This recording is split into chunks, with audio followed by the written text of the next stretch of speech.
So ngayong gabi ay eto nga po pala ang aming uulamin.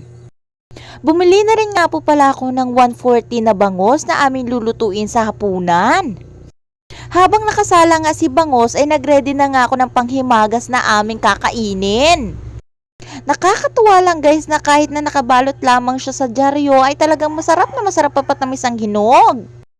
Nagready na rin talaga ako kasi nga may bisitang dumating ang aking magaling na asawa. Nakakahiya naman kung hindi mo pa kakainin ng masarap na ulam. Nung kumulo na nga si bangos ay nilagay ko na rin itong kamuti. Kamuti na nakukuha lamang kay Maring Vicky.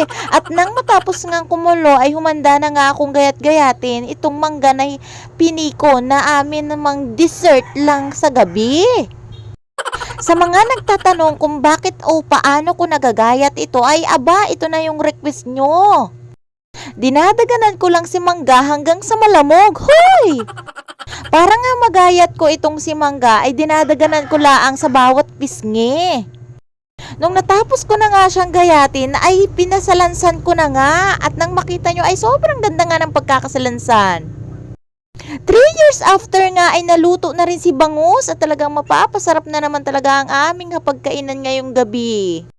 Nilagyan ko na rin pala yan ng talagang pinakamasarap na pinakamaasim na sampalok.